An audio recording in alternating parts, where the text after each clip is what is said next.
Welcome students, welcome to your online study classes. In this video we will discuss the last topics which we have discussed earlier. Students, ये session है class 9th के लिए chapter 8 गति motion subject science physics. इस chapter में हमने अभी तक जो जो टॉपिक्स डिस्कस किए हैं आइए उनको एक बार देख लेते हैं, डिस्कस कर लेते हैं। तो ग्रीष्मकालीन छुट्टियों के पश्चात ये आपकी पहली ऑनलाइन क्लास है, तो इसमें ये बहुत ज़रूरी होता है उन टॉपिक्स के बारे में जानना जो हम पहले डिस्कस कर चुके हैं।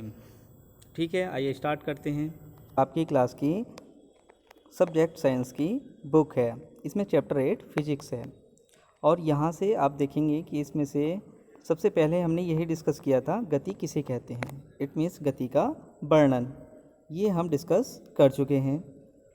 उसके बाद आगे आइए, सरल रेखीय गति, ये भी टॉपिक हमने डिस्कस किया है।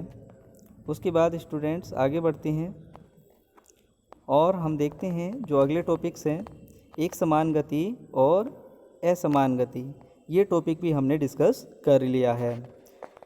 और इसके बाद फिर हमने डिस्कस किया था औसत चाल। तो स्टूडेंट्स हमने 4 टॉपिक डिस्कस किए थे यहाँ पर। कौन कौन से टॉपिक थे? पहला था विस्थापन, दूसरा दूरी और तीसरा था चाल और चौथा था वेग। उसके बाद हमने औसत चाल को डिस्कस किया था। तो स्टूडेंट्स उसके आगे बढ़ते हैं और अगले टॉपिक्स देखते हैं। उसके पश्चात हमने ये डिस्कस किया था कि औसत वेग कैसे कैलकुलेट किया जाता है, फॉर्मूला भी देखा था और वहाँ पर हमने कुछ एग्जाम्पल भी किए थे। उसके बाद स्टूडेंट्स हमने त्वरण के बारे में जाना था, त्वरण किसे कहते हैं और इसका फॉर्मूला क्या होता है, और मंदन के बारे में भी जाना था।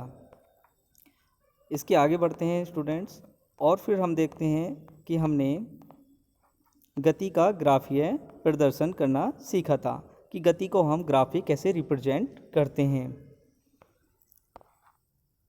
इसके बाद स्टूडेंट्स आगे बढ़ते हैं और दूरी समय ग्राफ के बारे में, इसके बारे में भी हमने एक वीडियो पर डिस्कस किया था। उसके बाद आपको याद होगा कि यहीं से हमने गति की समीकरणों को भी डिस्कस किया था। गति की 3 समीकरणें, प्रथम समीकरण, द्वितीय समीकरण और तृतीय समीकरण, ये 3 समीकरणें हमने डिस्कस की थी और ग्राफीय मेथड से इन समीकरणों को ड्राइव भी किया था।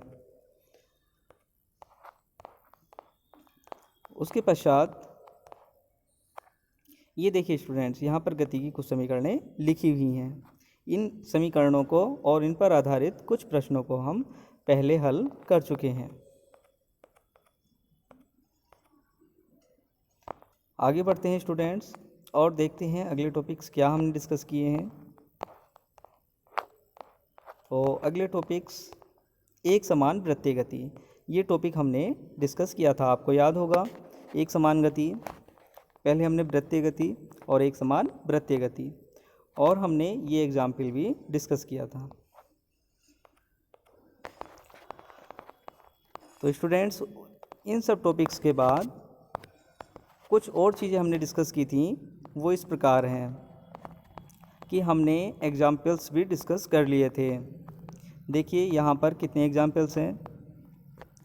देखिए एग्जाम्पल के साथ साथ पाठगत प्रश्न उत्तर भी कुछ प्रश्न हल कर चुके थे। देखिए यहाँ पर उदाहरण 8.1 और इसी प्रकार से 8.2, 8.3, ये सभी हम डिस्कस कर चुके हैं। आशा करते हैं कि ये आपने सभी ने बहुत अच्छी प्रकार से समझ लिए होंगे और इन्हें अपनी कॉपी में नोट भी कर लिया होगा।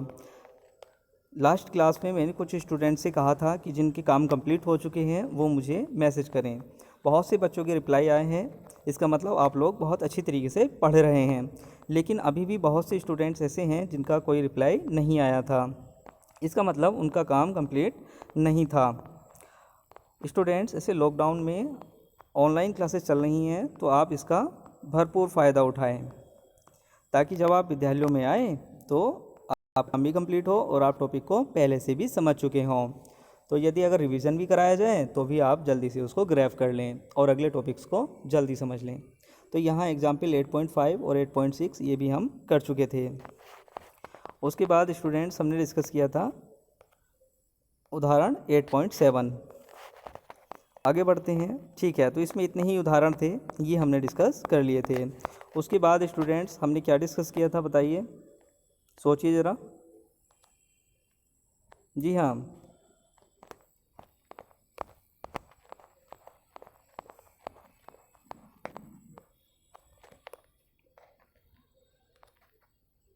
तो स्टूडेंट्स हमने डिस्कस कर लिए थे ये पाठगत प्रश्न उत्तर, ये वाले प्रश्न उत्तर, और इसी प्रकार से कुछ और प्रश्न उत्तर पाठगत दिए हुए हैं, वो भी हम डिस्कस कर चुके थे। यहाँ देखिए 1 2 3 4 5, ये आपने नोट भी कर लिए होंगे, और नहीं किए हैं तो इनको नोट कर लेंगे। और आगे बढ़ते हैं और जानते हैं अगले पाठगत प्रश्न उत्तर कौन से हैं। उसके बाद स्टूडेंट्स देखिए यहाँ पर कुछ और पाठगत प्रश्न उत्तर दिए हुए हैं, ये भी हम पहले ही डिस्कस कर चुके हैं। आगे देखते हैं स्टूडेंट्स और आगे क्या क्या प्रश्न उत्तर दिए गए हैं। स्टूडेंट्स यहाँ पर देखिए अगले जो प्रश्न उत्तर हैं ये प्रश्न उत्तर हैं, इन्हें भी हम आगे आने वाली वीडियोस में एक एक करके डिस्कस करते जाएंगे। उसके बाद स्टूडेंट्स आगे देखिए यहाँ पर कुछ और प्रश्न उत्तर दिए हुए हैं, इन प्रश्नों को भी हम डिस्कस करेंगे।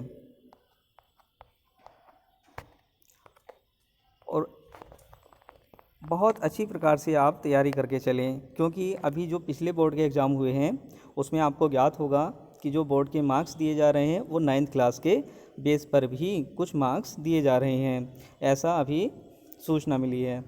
तो अभी आगे क्या होगा आप देखते रहिए, और आप ये मानकर चलिए कि क्लास 9th के एग्ज़ाम भी उतने ही महत्वपूर्ण होते हैं जितने कि क्लास 10th के होते हैं, और कई बार क्लास 10th में भी 9th के मार्क्स जोड़ करके आगे मार्क्स दिए जाते हैं।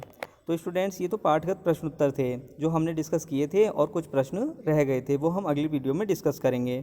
और साथ ही ये भी डिस्कस करेंगे कि यहाँ पर अभ्यास में जो प्रश्न दिए गए हैं उनको कैसे हल करें, और अगर ये एग्ज़ाम में आए तो इनको हम कैसे लिख पाएंगे। तो यहाँ पर इस वीडियो को यहीं तक रखते हैं। और देखिए स्टूडेंट यहाँ पर कुछ बहुत अच्छे प्रश्न हैं जो आपके डेली लाइफ से भी संबंधित होंगे, और कुछ ऐसे प्रश्न भी होंगे जो आपके इंटरेस्ट के एरिया को टच करेंगे। जैसे देखिए कृत्रिम उपग्रह, सैटेलाइट से संबंधित क्वेश्चन है ये, आप देखेंगे कि ये क्वेश्चन बहुत ही इजी होते हैं, आप बहुत अच्छी प्रकार से इसे कर पाएंगे। तो इस वीडियो को, इस सेशन को यहीं तक रखते हैं, और अगले सेशन में हम जिस प्रकार से आपको बताया गया है उसी प्रकार से आगे बढ़ेंगे। स्टूडेंट्स तो सेशन को यहीं रखते हैं। जय हिंद, जय भारत, धन्यवाद।